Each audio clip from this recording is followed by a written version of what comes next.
এবার নজর রাখবো বাংলার খবরের দিকে। ডায়মন্ড হারবারে বাংলার মুখ্যমন্ত্রী শুভেন্দু অধিকারীর সঙ্গে মূলত প্রশাসনিক বৈঠকের আগে তৃণমূল বিধায়ক পান্না হালদারের সৌজন্য সাক্ষাৎ।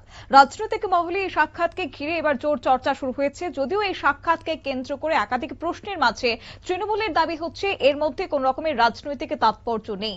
ডায়মন্ড হারবারে শুভেন্দু অধিকারীর প্রশাসনিক বৈঠকের আগে তাঁর সৌজন্য সাক্ষাৎকে কেন্দ্র করে এবার তৃণমূল বিধায়ক পান্না হালদারের এই সৌজন্য সাক্ষাতে কি বললেন তিনি, শুনুন।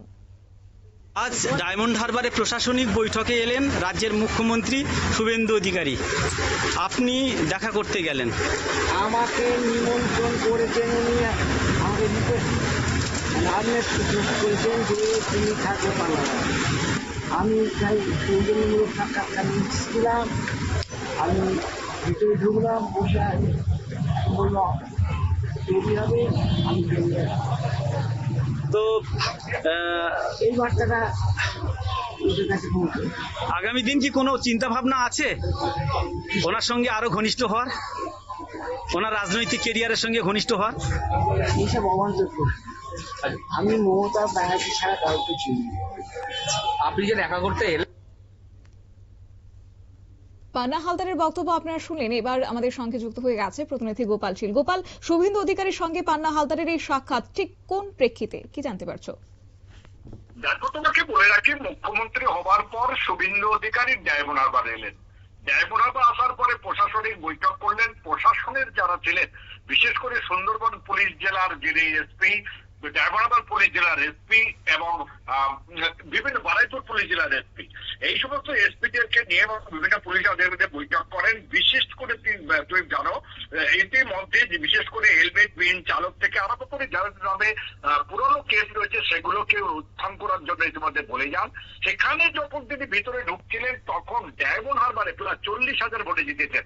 দীপক হালদারকে পরাজিত করে পান্না হালদার অর্থাৎ তৃণমূলের পক্ষ থেকে দ্বিতীয়বারের জন্য তিনি হঠাৎ করে সেখানে আসেন এবং শুভেন্দু অধিকারী অর্থাৎ মুখ্যমন্ত্রীর সঙ্গে সাক্ষাৎ করে শুভেচ্ছা বিনিময় করেন। পরিশেষে সেখান থেকে তিনি বেরিয়ে যান। সাংবাদিকদের মুখোমুখি হয়ে তিনি বলেন এটা সৌজন্যমূলক সাক্ষাৎ ছিল। যেহেতু মুখ্যমন্ত্রী হিসাবে তিনি এখানে এসেছেন, তার কর্তব্য বিধায়ক হিসাবে তার সঙ্গে দেখা করা, সেই হেতু তিনি দেখা করতেন। কিন্তু ডাল মে কুচ কালা হয় মনে করছে এলাকার মানুষ অর্থাৎ বিজেপি, এই সময় যাতে তৃণমূলের যে সমস্ত যারা বিধায়ক হয়েছে বা অন্য কারো হয়েছে, যেভাবে ভয়ে জর্জরিত হয়েছে, তারা বিজেপির দিকে ঢুকছে না। তো এটা কিন্তু বিজেপির প্রশ্ন, তবে তৃণমূল সূত্রে এরকম কোনো খবর নেই বলে ইতিমধ্যে জানানো হয়েছে।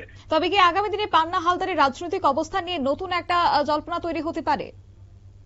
দেখো, এটা কেউ কেউ মনে করছে, তবে পান্না হালদার সম্ভবত তিনি এইবারই তার লাস্ট বিধায়কের পথ এবং জিতেছেনও বটে, কাজও করবেন। তবে বিরোধীদের সঙ্গে থেকে কাজ করানো হয়তো ভালো কাজ হবে বলে মনে করছেন, সেহেতু দেখা।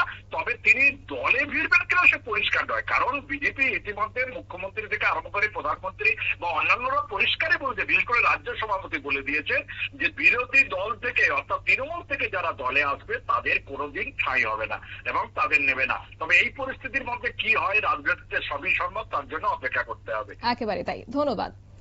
সর্বোপরি আজ শুভেন্দু অধিকারী এবং পান্না হালদারের এই সাক্ষাৎ ঘিরে রাজনৈতিক মহলে জল্পনা ক্রমেই বাড়ছে। যদিও প্রকাশ্যে এটিকে সৌজন্য সাক্ষাৎ বলে তারা ব্যাখ্যা করছেন, তবু রাজনৈতিক তাৎপর্য নিয়ে কিন্তু আলোচনা যথেষ্ট রয়েছে। এখন দেখার বিষয় হচ্ছে আগামী দিনের রাজনৈতিক সমীকরণ কোন দিকে মোড় নেয়। নিয়ে নিচ্ছি ছোট্ট একটি বিজ্ঞাপন বিরতির, সঙ্গে থাকুন।